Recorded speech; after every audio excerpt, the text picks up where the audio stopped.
This video is made possible by the Great Courses Plus. Click the link in the description to get your free trial.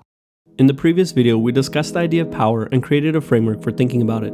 I claimed that someone needed two fundamental ingredients to be powerful: a true understanding of the world and the resources to shape it. As promised, we're going to go over what I left out of the last video, which is how to obtain a truer understanding of the world. I believe this essay will shine light on the fact that some ways of thinking are more useful than others. Out of all the essays that I've ever written, this one is the most important. Today we'll be discussing how to think from first principles.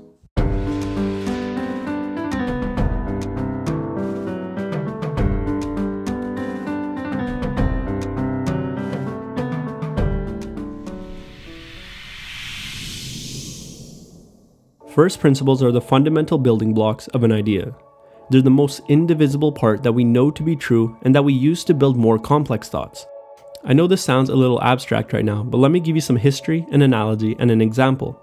Thinking from first principles isn't a new or groundbreaking idea. In fact, it's been the dominant mode of thinking among all great scientists and philosophers for a while now. It's probably the single most consistent factor among great thinkers. Although there have been many practitioners of this way of thinking, I'd like to zoom in on one that you may have heard about: Aristotle. He was a prolific organizer who believed that everything could be divided into categories and subcategories. The smallest subcategory in any domain is what we would call a first principle. He was also one of the earliest empiricists that we know about. An empiricist is someone who believes that all knowledge is achieved through experience. As one of the earliest major contributors to the study of biology, it makes sense that Aristotle was a first principles thinker. He would dissect animals to gain real-world knowledge and then use his capacity for reason to organize and categorize the information. This cycle of seeking knowledge through experience and using reason to give it structure is how one comes to know the first principles of a subject. Aristotle believed that we couldn't possess true knowledge unless we understood these principles. Now that you have a slight understanding of the history, let me give you an analogy about thinking from first principles. Think of your knowledge in a specific domain as a tree. Someone who thinks from first principles, an unconventional thinker, will understand that body of knowledge from the fruit all the way down to the root. The fruit is what we see in front of us. It's the unearned knowledge that we can obtain, experience, and repeat right away. We can look at an apple tree, say that it's just a thing that produces apples, and call it a day. It's a very shallow understanding of the tree, but it's not untrue. On the other hand, a first principles thinker will want to know how this creation really came to be. They'll see that the apple is connected to a branch, and every branch is a subset of a greater whole called a trunk. Finally, they'll see that the root is the most fundamental part of the tree, which gives rise to the fruit. They've gathered multiple pieces of information about the tree through experience, but they've also organized the pieces of information in relation to each other. These free-floating facts have been transformed into an organized body of knowledge. The conventional thinker will believe that they can put the apple seeds anywhere and grow delicious apples. They lack true understanding. Upon examining the roots, the first principles thinker will see that a delicious fruit starts with good soil. They have a nuanced understanding. The conventional thinker is the guy at the cocktail party who has all of the interesting facts. His knowledge consists solely of fruit that he can display. On the contrary, the unconventional thinker is consistently focused on building trees of knowledge. Like Aristotle, he or she goes back and forth between experience and reason to build an organized and structured body of knowledge.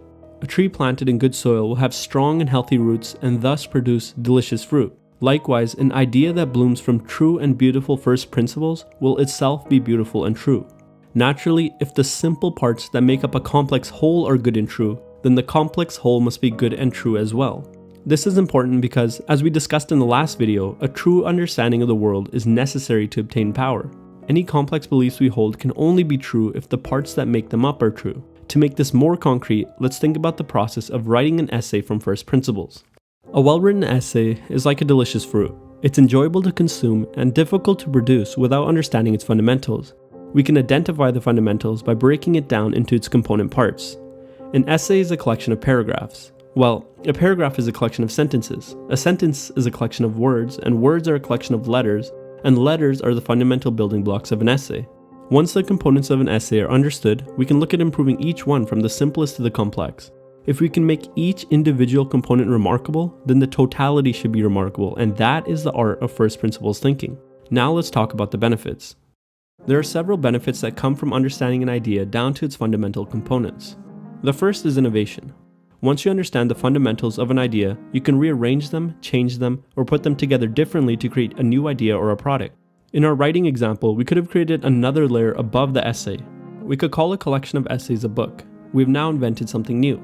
The second benefit is optimization. A fundamental component can be changed in order to improve an idea or a product.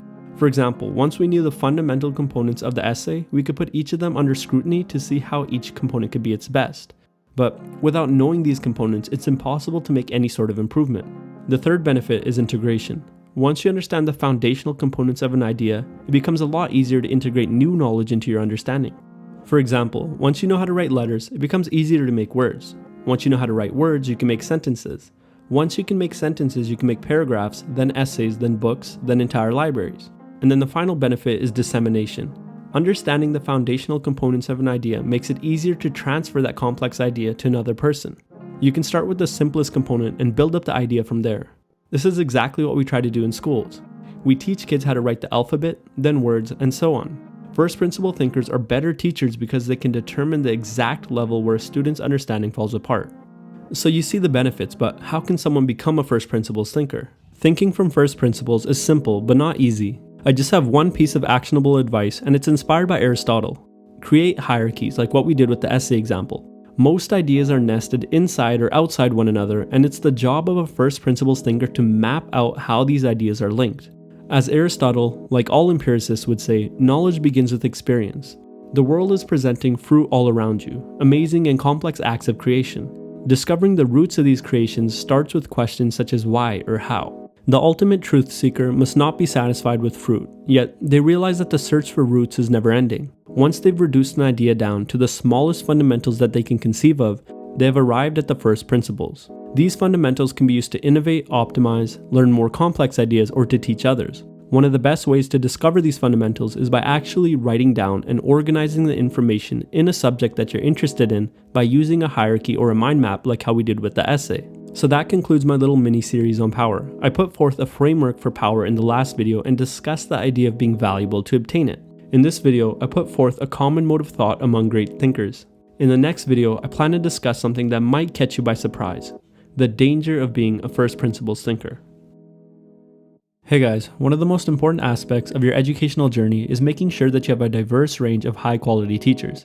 Thanks to the Great Courses Plus, you can get a free trial that gives you access to top-notch lectures and courses from some of the best professors in the world. They have a huge library of over 8,000 videos about nearly anything you can think of, from science, philosophy, cooking, and even photography. Right now I'm going through the course called The Big Questions of Philosophy by Professor David K. Johnson, and more specifically, the lecture on how to reason carefully. Careful and sharp reasoning skills are an absolute necessity for becoming a first principles thinker, so I highly recommend taking advantage of the offer and checking it out. You can get access to your free trial by going to thegreatcoursesplus.com/freedom or clicking the link at the top of the description to take you over there. As always, thanks for watching, and I'll see you soon.